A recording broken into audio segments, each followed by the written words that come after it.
안녕하세요. 해안유학원 김상일 부원장입니다. 자, 오늘은 캐나다 토론토에 위치한 사립학교인 테이 스쿨에 대해서 알아보려고 하는데요.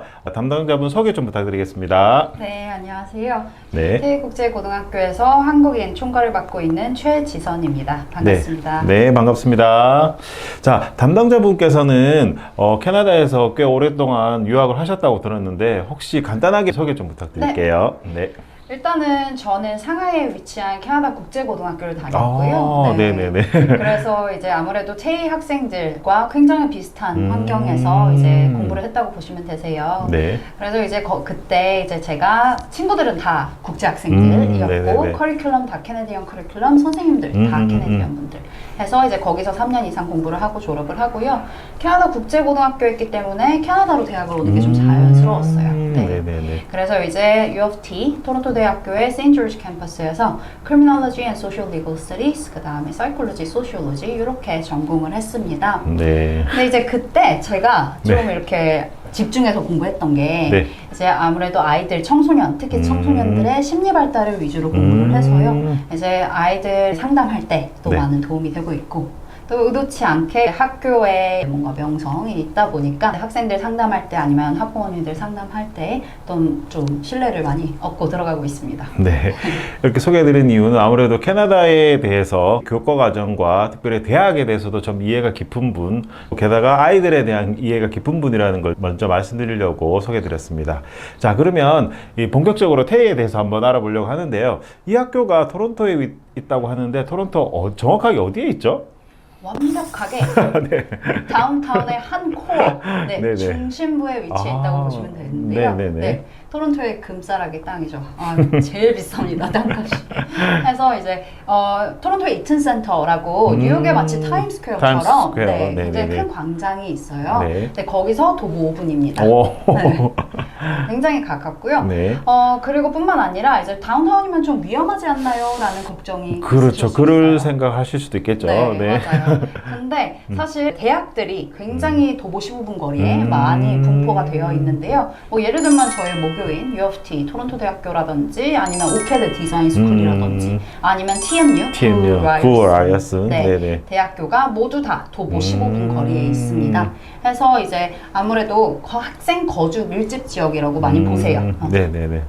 그리고 또 주변에 뭐 마트들이나 아니면 또 한국 분들이 좋아하는 또 한인 마트나 이런 곳도 주변에 다 있죠. 네. 그래서 이제 한국인들이 거주하기 정말 좀 편해지고 있는데요. 학교 바로 길만 건너면 네네. 홈플러스 같은 대형 마트 오. 있고요. 그래서 거기서 이제 푸드코트나 이런 곳에서 이제 아이들 점심 간단히 이제 사가지고 들어와서 또 먹기도 하고 네네. 그리고 한인 마트가 도보 10분에 두 곳이 생겼습니다. 해서 거기에 돼지 껍데기까지. 그래서 아이들 뭐 장바다가 뭐 해먹거나 네네. 아니면 뭐 원래 요즘에 기성식품 많이 나오잖아요. 그래서 네네. 그런 것들도 많이 먹고 있고 그 다음에 학교 기숙사 바로 1층에 피자마루가 얼마 전에 들어왔습니다. 피자마루까지. 네. 와. 학교 바로 옆에 신전떡볶이 있어요. 네. 그래서 네, 식사 관련한 이제 불편 사항 전혀 없는데 뭐 오늘 뭘 먹어야 될지 모르겠어요. 이런 얘기 한 번도 들어본 적 없고요. 네. 그래서 생활이 편리하고 식사하는데 또 편리하고 그렇게 되는 이제 위치이고요.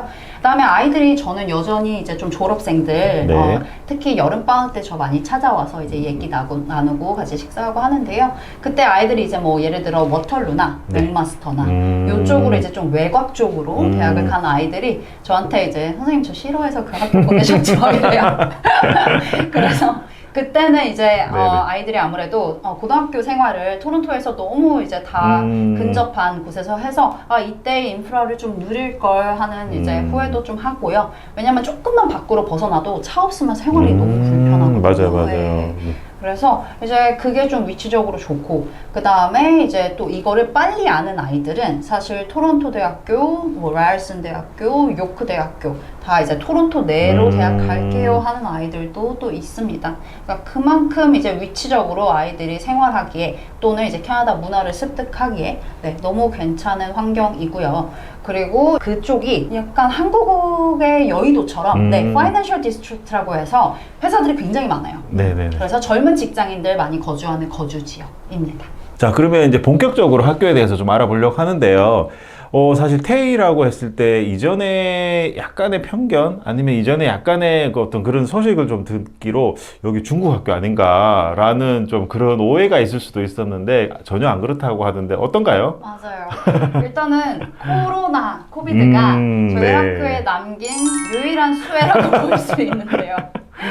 이제 저희 학교가 중국, 홍콩, 대만 쪽 학생들이 그쪽에는 이제 따로 오피스가 있을 정도로 굉장히 크게 막 맞아요, 운영이 맞아요. 되고 있어서 네. 그쪽 학생들이 많았는데요. 네. 사실 지금 좀 내부적으로 중국에서 유학 가면 약간 국가를 배신하는 거다 이런 문화가 좀 생기면서 네. 이제 중국, 홍콩, 대만 학생들이 25%로 줄었습니다. 와, 네. 완전 확 줄었네요. 네. 그리고 대신에 이제 베트남 쪽이 또 오. 커지면서 베트남 학생들이 25%.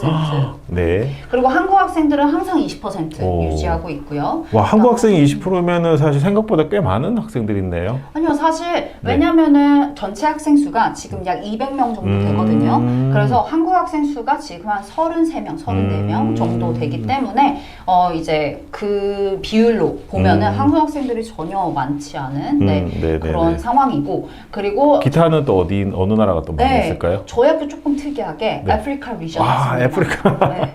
그래서 아프리카 쪽에 이제 특히 나이지리아나 루안다 쪽 학생들, 특히 나이지리아 학생들은 모국어가 영어거든요. 아, 맞아요. 네. 그래서 그 학생들은 이제 영어가 워낙 일반적으로 쓰는 언어니까 그래서 학생들한테 좀 도움이 많이 되고 있는 게요. 아프리카 학생들이 사실 마인드가 되게 한국인스러워요. 네, 되게 정서적으로 잘 맞아요. 사실 저희가 아프리카 사람들을 만날 기회가 솔직히 없잖아요. 네, 맞아요. 그래서 저도 좀 놀래곤 하거든요. 아이들이 한국인 마인드랑 좀 비슷해서. 근데 그 아이들이 또 되게 활달해요. 그래서 수업 분위기 자체를 좀 막 손들고 발표하거나 그냥 내 생각을 얘기하거나 이런 거에 거리낌이 없다 보니까 또 그쪽으로는 다른 학생들, 좀 수줍음이 있는 국가들의 학생들도 훨씬 더 편히 참여를 할 수 있도록 수업을 또 유도해 준다고 하더라고요. 그 외에도 또 어느 나라 학생들이 더 있을까요? 그 외에는 이제 10%가 이제 스리랑카, 아르헨티나, 그리고 뭐 러시아, 그리고 페루, 뭐 스리랑카 이쪽 되게 다국적. 굉장히 다양한 국적, 뭐 남미나 뭐 유럽 쪽에서도 다 오는가 보네요. 맞습니다. 자, 그 다음에 알아볼 게 아무래도 학생들이 또 제일 궁금하고 또 부모님들도 많이 관심 가지실 기숙사. 여기 기숙사는 어떤 식으로 운영하는지 이것도 한번 소개 좀 해주세요. 저희가 사실 다운타운의 유일한 보딩스쿨이라는 타이틀을 가지고 있어요. 해서 이제 한국 학생 기준으로 90% 이상이 다 기숙사 거주하고 있는데요. 근데 기숙사는 두 곳이 있고요. 한 곳은 이제 도보 2분의 캠퍼스 커먼이라고 거기는 2인 1실입니다. 2인 1실. 그리고 다른 한 곳은 이제 파크사이드라고 거기도 도보 2분이고요. 거기는 1인 1실이에요. 아, 1인 1실. 네. 그러면은 캠퍼스 커먼은 어떤 특징이 있고 뭐 비용까지도 말씀해 줄 수 있을까요? 네. 캠퍼스 커먼은 이제 특징으로는 그 유닛 안에 아파트, 투베드룸 아파트라고 생각하시면 편하신데요. 한 방에 2명, 또 다른 한 방에 2명 이렇게 해서 2인 1실이고요. 그러면 4명이 한 유닛을 사용하는 거겠네요. 그렇죠. 네. 4명이 한 유닛 거주하는 거고 키친 따로 있고요. 그리고 워시룸, 그 다음에 작은 리빙룸 이렇게 되어 있는데요. 여기가 지금 레노베이션, 총 리모델링 한 지 1년도 안 지났어요. 와, 완전 환경 너무 좋겠네요. 그리고 파크사이드는 어떤 특징이 있을까요? 파크사이드는 일단 거기도 2베드룸 아파트다라고 보시면 되는데 방이 좀 작아요. 근데 거기엔 1인 1실 한 명만 들어갑니다. 그래서 총 2명이 이제 워시룸이랑 작은 리빙룸을 쉐어하는 구조이고 유닛 안에 키친이 없는데요. 그 이유는 파크사이드는 밀 플랜이 포함입니다. 그래서 밀 플랜 자체가 여기 웬만한 호텔보다 나은데요 할 정도로 굉장히 이제 다양하게 이제 뷔페식으로 제공이 되고요. 이제 뭐 시리얼 종류별로 다 있고, 음료수 종류별로 다 있고, 아이스크림 다 있고, 스타벅스 커피에 항상 그 야채나 뭐 샐러드나 아니면은 과일 항상 구비되어 있고요. 메뉴는 매번 바뀝니다. 그러면 아침 저녁은 이제 기숙사에서 먹고 점심은 학교에서 식사를 원한다면 학교랑 워낙 가깝기 그렇죠. 뭐 때문에 1분 2분 거리니까. 그래서 바로 가서 먹고 와도 되고 아니면은 이제 그 런치박스라고 해서 싸올 수도 있어요. 그래서 그렇게 해서 학교에서 해결하기도 합니다. 저희가 자세한 비용 같은 경우는 제가 자막이나 아니면은 제가 따로 말씀드릴게요. 왜냐하면 이게 매년 또 비용이 바뀔 수가 있기 때문에 9월에 약간의 인상이 네, 있어요. 약간 인상이 있어서 저희 회원영어로 문의 주시면 상세하게 안내드리겠습니다. 자, 그럼 본격적으로 이 테이의 시작일 그리고 또 시간표 이런 부분들 수업에 관련된 것도 소개 좀 해주세요. 네, 저희 학교 시작일이 굉장히 독특해요. 근데 이 독특한 게 좋은 방향으로 독특합니다. 아, 그래요? 네. 일단은 한국 학생들 같은 경우에는 네. 영어가 ESL부터 보통 시작을 하죠. 그렇죠. 아무래도 영어가 뭐 완벽한 학생이 사실 많지 않죠. 않으니까요. 네. 그래서 ESL은 매월 시작일이 있습니다. 이 말인 즉슨 뭐 9월 학기, 1월 학기, 5월 학기 기다리실 필요 없이 네, 매월 학생만 준비가 되어 있다면 언제든 네, 공부 시작 가능하다라는 가끔 장점이 저희가 문의받는 게 뭐 휴학을 하거나 자퇴를 하고 가끔씩 그런 학생들 중에서 가고 싶은데 또 공백이 조금 생겨서 어떻게 해야 될지 맞아요. 고민하는 학생들이 조금 있긴 하거든요. 맞아요. 그럴 때 이제 영어 준비가 안 되더라도 바로 와서 바로 시작할 수가 있겠네요. 그렇죠. 네. 또 다른 특징으로는 ESL을 모두 마쳐야만 일반반 수업이 가능합니다. 아, 보통 학교들은 정규 수업이랑 ESL을 병행하는 경우가 많던데 맞아요. 네. 그렇지는 않나 봐요. 네. 네. 이유는 뭐냐면요. 국제학교 특성상 고학년 아이들이 좀 많이 와요. 11학년, 그렇죠. 12학년. 근데 이 아이들은 내신이 너무너무 중요하거든요. 그렇죠. 대학 가기 위해서 100% 내신으로 가는 제도이기 때문에 영어가 준비 안 된 상태에서 일반 과목을 같이 들으면 심적으로 당연히 부담이 될 수밖에 없고. 그렇죠. 혹시 또 이제 점수가 잘 안 나오면은 또 재수강 리테이크도 해야 될 수도 있고. 네, 맞아요. 그래서 이제 보다 영어가 준비가 되었을 때, 그러니까 ESL을 다 끝내고 나서 이제 본과를 듣는 게, 일반 수업을 듣는 게 아이의 내신 점수 관리하기에 더 용이하다는 장점이 있고요. 그리고 또 다른 걸로는 이제 이 스케줄이 ESL 다 끝내고 나면 ESL은 한 레벨이 한 달입니다. 네네네. 그래서 만약에 A, B, C, D, E가 있는데요. 네. A부터 시작을 해서 E까지 올라가는데 5개월이죠. 네. 그래서 5개월에 이제 ESL 레벨을 다 끝내고 그리고 이제 본과를 시작을 하게 되는데 네. 본과는 한 학기가 2달입니다. 그래서 2달 동안 오전 한 과목, 오후 한 과목, 2과목씩 들어요. 그리고 1년에는 총 6학기가 있고요. 네. 그래서 보통 학생들이 듣는 과목 수는 1년에 12과목입니다.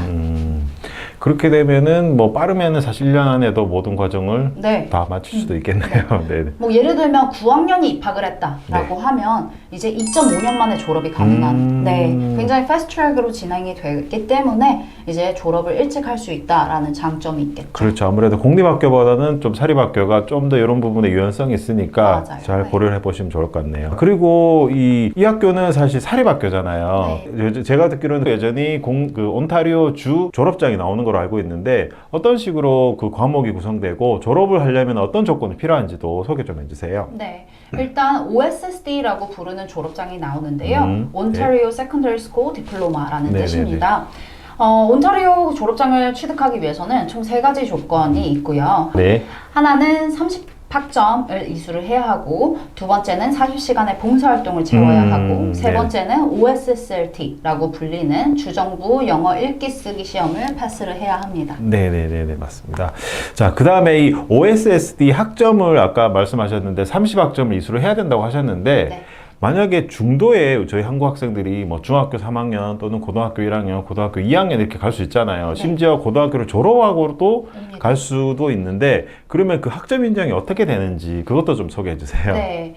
그래서 학점 인정 같은 경우에는 한국에서나 아니면 다른 국가에서 한 학점 그 과목별로 온타리오와 얼마나 일치하는지 비교 대조 후에 일부 학점을 인정을 해주고요. 그래서 예를 들어 이제 4년제로 구성이 되어 있거든요. 네네네. 그래서 한국으로 치면 중3부터 고3까지인 거죠. 네. 그래서 중3을 마치고 왔다면 8학점 인정을 해주고 고1은 이제 16학점, 고2는 22, 고3을 다 끝내고 왔다. 그러면 24학점 인정으로 진행이 되는데요.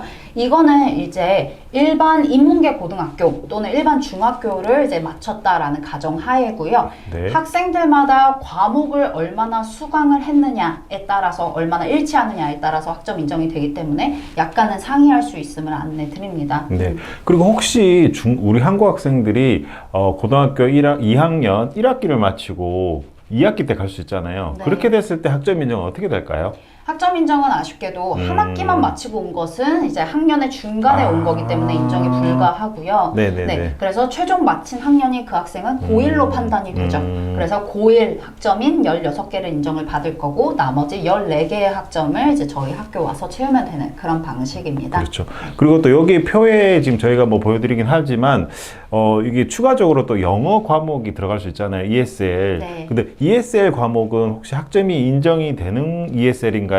네. 아니면 온타리오 커리큘럼이기 때문에 네. ESL 모두 다 학점 인정이 되고요. 다만 학생마다 조금씩 이 학점이 본인에게 필요한 학점이냐 네네. 아니면 아니냐 이게 낮은 이제 학년에 올수록 이게 온전히 나에게 도움이 되는 학점이 되기도 하고 아니면 높은 레벨 이제 높은 학년에 올수록 이게 나한테는 학점 인정은 가능하지만 이제 좀 엑스트라 처리가 되는 나에게 굳이 필요는 없었다 하는 학점이 됩니다. 인정은 다 되고요. 네네네.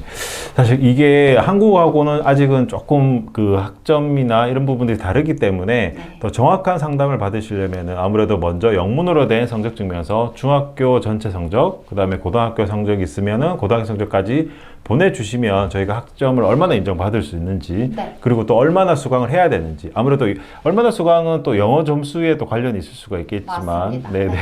그런 부분들 저희 쪽에 문의 주시면 상세하게 안내드리겠습니다. 자, 그러면 이제 본격적으로 어떻게 준비를 해야 되는지 입국부터 졸업까지 한번 이런 일정들도 한번 안내 좀 해주세요. 네, 그래서 학생 입장에서 설명을 드려볼게요. 네. 일단은 맨 처음에 오기 전에 ESL 반배정이 돼야죠. 네. 그러면은 그거는 온라인으로 보나요? 아니면 어떤 식으로 볼까요?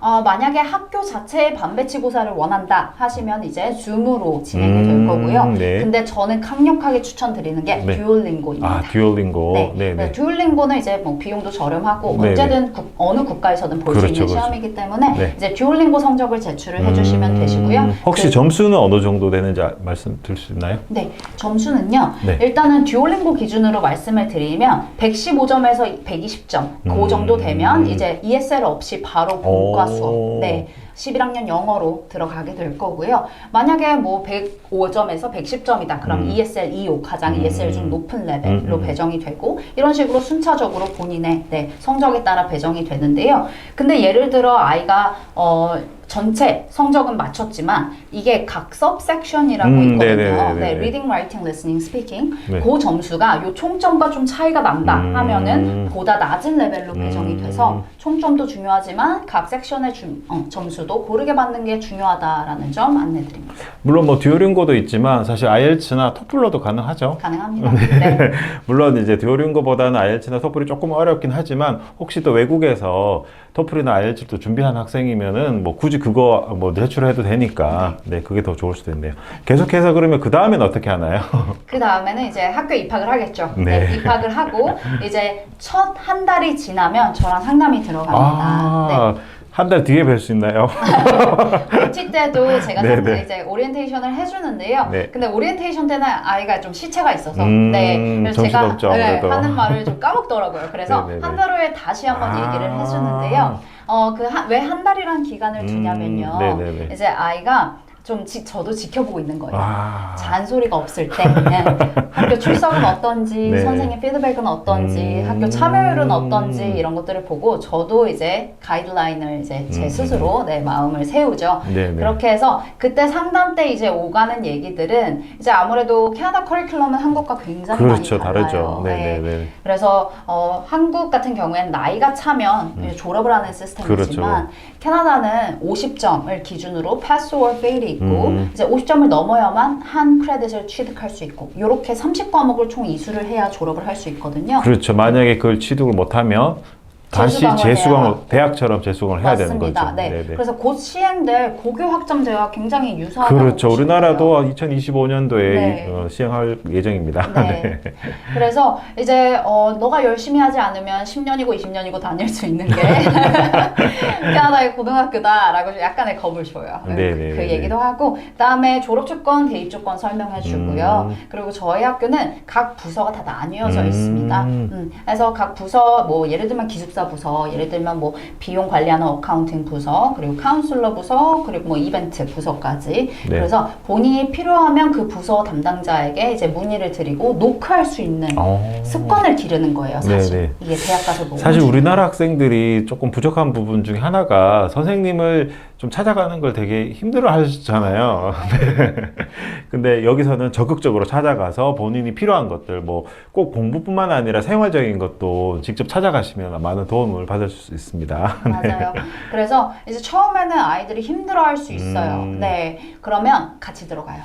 어우, 너무 좋은데요. 네, 같이 들어가서 네네. 너가 한번 해봐라고 하고요. 그리고 통역이 필요하면 물론 해주고 이 습관이 길러지면 대학 가서도 훨씬 더 수월할 거고요. 그렇죠. 네. 그리고 이제 아이가 12학년 정도만 돼도 이제는 제 손을 안 타요. 오. 네, 이게 습관이 되어 있기 때문에. 그래서 이런 습관을 기르고 대학을 가야만 열심히 대학 생활을 온전히 누릴 수 있기 때문에 이런 훈련을 시키는 거고요. 사실 저도 그냥 제가 다 하면 편해요. 빠르고 편해요. 네. 그렇죠, 네. 그렇죠. 네, 이렇게 하는 이유는 이제 아이들을 위해서고요. 클럽 활동, 봉사 활동, 어떤 기회가 있다, 어떻게 우리 학교가 공지를 내린다, 안내를 해주는데 요것만은 제가 카톡으로 매번 한국어로 번역해서 네네. 네, 안내를 해줍니다. 이제 이유는 이 활동을 하고 안 하고의 차이가 엄청나게 학교 생활을 하는데 그렇죠. 네, 큰 차이를 만들어서요. 이것만은 아이들을 많이 하라고 이제 좀 떠먹여주고요. 네. 그리고 이제 수업 내 서바이벌 팁 같은 거를 이제 알려주는데요. 이제 아이들이 이 부분에 있어서는 꼭 알아야 될 게 중간고사, 기말고사만 잘 본다고 캐나다 고등학교에서는 좋은 점수를 받을 수 있는 건 맞아요, 아니에요. 맞아요. 네. 네네. 그래서 매 순간, 매일이 평가되고 있다라고 생각을 해야 하고, 그 다음에 수업에 120% 집중을 해야만, 네, 이제 좋은 성적으로 결과가 나오기 때문에, 이제 이 부분에 대해서 항상 눈 초롱초롱하게 뜨고, 질문 많이 하고, 네, 그리고 이제 참여 같은 거, 네, 많이 해라. 이렇게 해서 이제 제가 서바이벌 팁을, 이거는 정말 별 100개, 네. 제가 엄청나게 강조하는 부분이고요. 그리고 학생의 백그라운드 체크를 하게 되는데요. 네. 이제 그때는 뭐 한국 학교 생활을 할 때 좀 힘든 점은 없었는지 또는 뭐 예를 들면 유학은 누구의 결정이었는지 네, 이런 것들을 제가 미리 이제 알게 되면 이제 저희 학교 스튜던트 석세스 팀이 있어요. 그래서 그 팀은 일주일에 한 번씩 꼭 미팅을 하고 아예 이제 진행 상황에 대해서 또는 입학하기 전에 이런 상황에 대해서 미리 알게 되면 뭐 필요한 조치가 있다면 그걸 미리 취해 주실 수 있기 때문에 제가 백그라운드 체크를 꼭 하게 됩니다. 사실 저희가 뭐 유학을 갈 때 단순히 공부만 사실 하지는 않잖아요. 우리는 생활을 해야 되기 때문에 정서적으로도 심리적으로도 사실 조금 불안정할 수 있을 때 학교에서 또 적극적으로 이렇게 도와주시는 네, 부분도 최대한 있네요. 많이 정보를 이제 모아서 지원을 하려고 노력하고 있습니다. 네. 자, 그러면은 ESL은 어떤 식으로 또 진행이 되는지 이것도 소개 좀 해주세요. 네. 그래서 ESL은 각 레벨당 한 달씩 오전 9시부터 오후 4시까지 한 달 동안 진행이 되고요. 이제 50점 이상 넘으면 이제 그 다음 레벨로 패스를 하게 되죠. 그래서 최종 레벨인 ESL 2호에 왔을 때는요. 이제 본과 들어가기 바로 직전이기 때문에 네, 본인의 스터디 플랜을 카운슬러랑 짜게 됩니다. 그래서 그 카운슬러가 이제 예를 들어서 학생이 가고 싶은 학과가 있다라고 하면은 뭐 11학년 때 무슨 과목 들어야 돼, 12학년 때 무슨 과목 들어야 돼 라고 이제 과목을 짜주시고요. 예를 들어서 아이가 저는 아직 모르겠어요.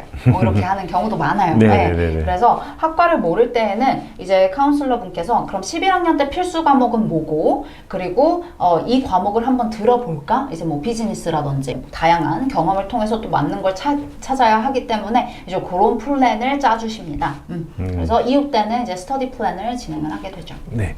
사실 캐나다 대학을 갈 때는 캐나다 그 고등학교에서 11학년 또는 12학년에 어떤 과목을 들었는지에 따라서 나의 전공이 사실 정해질 수 있기 때문에 이거는 한국 학생들한테는 조금 없는 개념일 수가 있어서 그렇죠. 이 부분이 사실 가장 중요한 시기일 수 있긴 하겠네요. 네.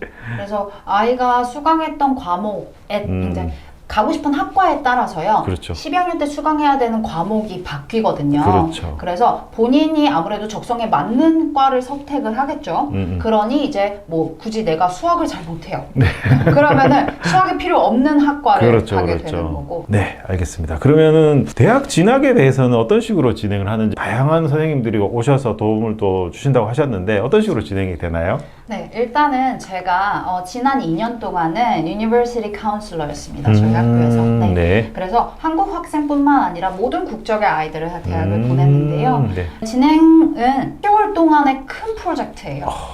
네. 한국처럼 뭐 2호 지원 시기입니다. 그리고 바로 지원하고 바로 발표가 나고 이런 시스템이 아니고 그렇죠, 그렇죠. 일단 10월, 11월경에 지원을 해서 이제 발표가 날 때까지 내 정보를 업데이트를 해주고 그렇죠. 최종 발표가 날 때까지 이제 그게 보통 5월이에요. 그래서 5월에 발표가 나면 이제 나는 이 학교 가는구나 라고 생각하고 9월에 진학을 하게 됩니다. 그래서 이 약 10개월 동안 프로젝트를 이제 아이가 필요할 때마다 그리고 지원할 때 이제 카운슬러분께서 도움을 주실 거고요. 네. 그리고 저희 학교는 사실 대학 관련 리소스, 정보, 입시 정보가 정말 풍부하게 제공되는 학교인데요. 오, 네네네.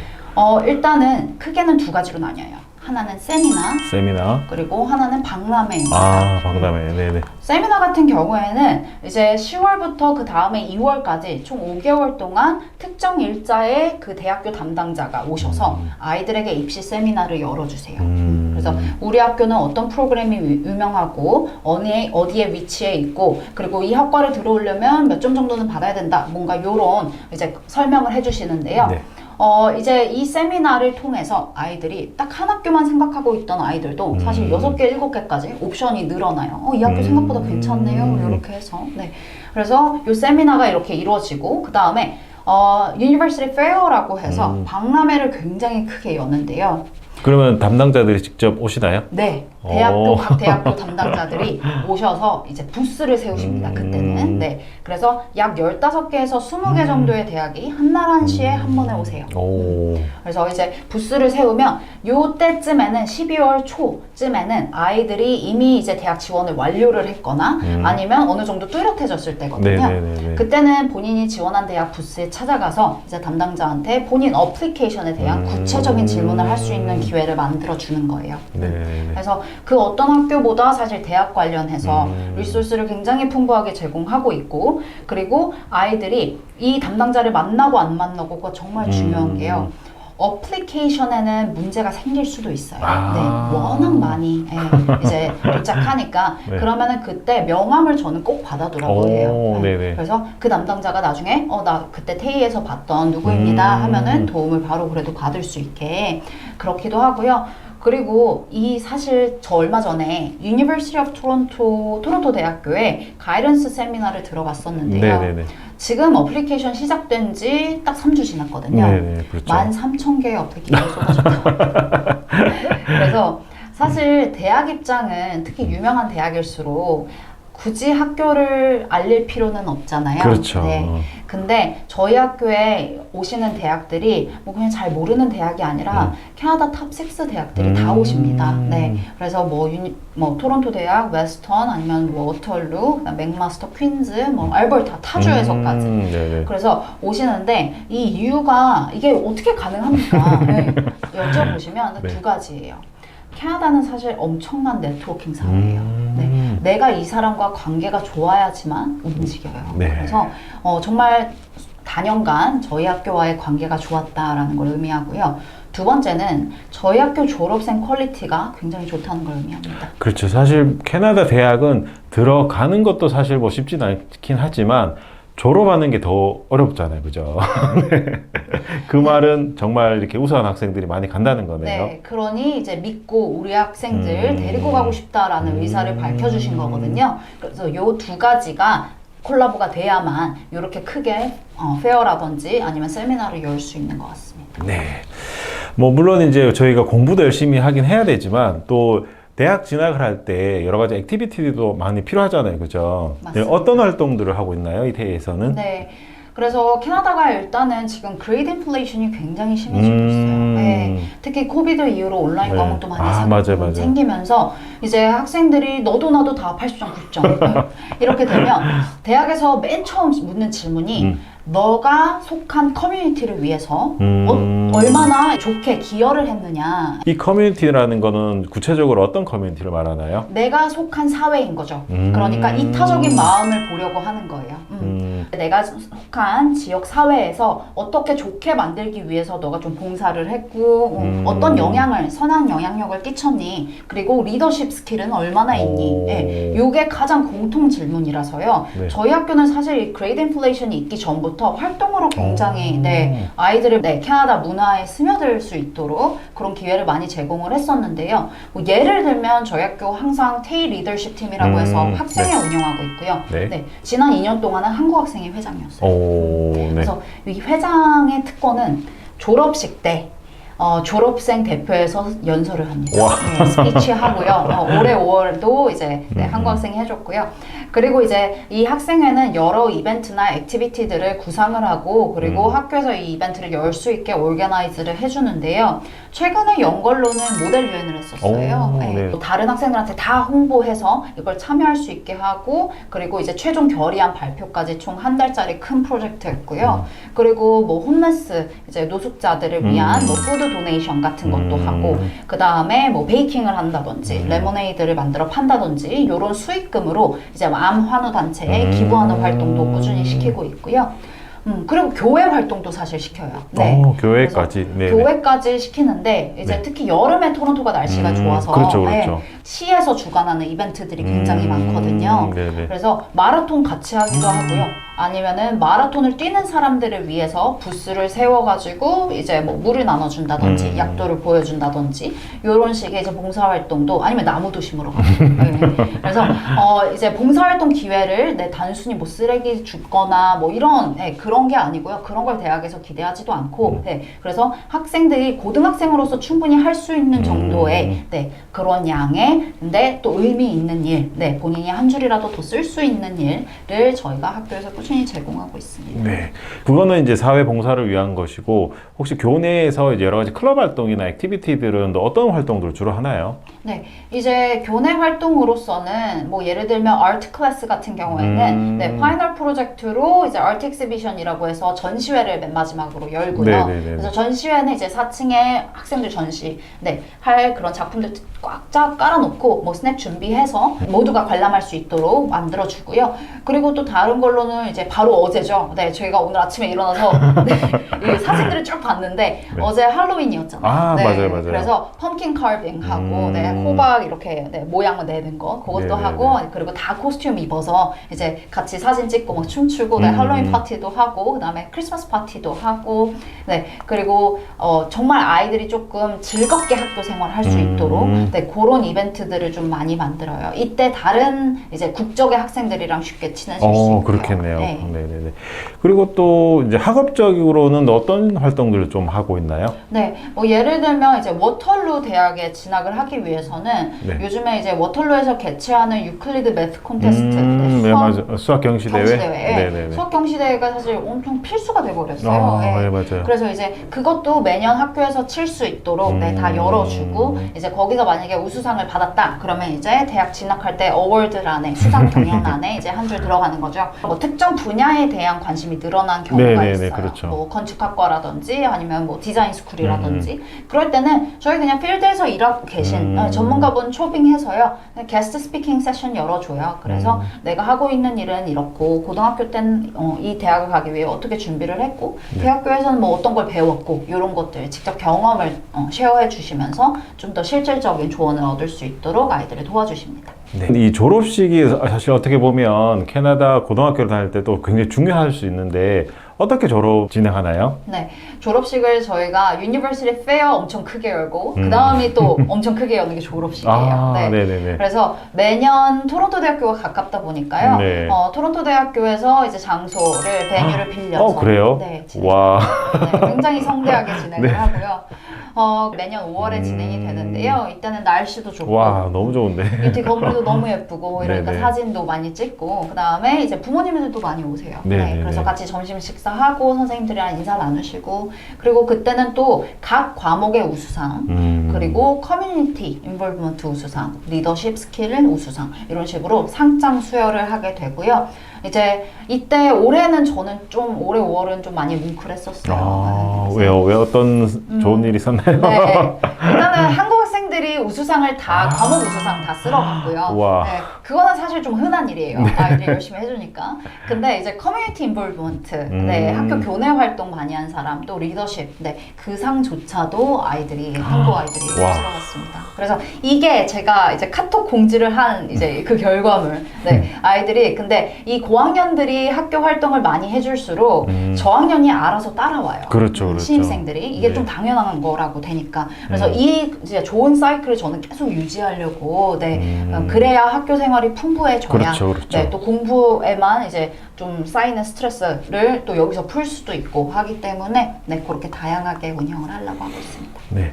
또 많은 분들이 궁금해하실 것 같은데 대학 진학 사실 뭐 결과들은 너무 좋을 것 같긴 하지만 그래도 한번 또 대학 진학 결과는 어떤지 한번 네. 말씀해 주세요. 올해 9월에 대학을 간 이제 학생들 스태티스틱, 네, 그 통계를 통계. 네, 말씀드리자면 그러면 이제 19명의 한국인 졸업생이 있었는데요. 네. 그중 16명이 일지망했던 대학에 네, 모두 합격을 했습니다. 그리고 이 19명이 받은 총 오퍼 수가 114개. 114개. 네, 114개였고요.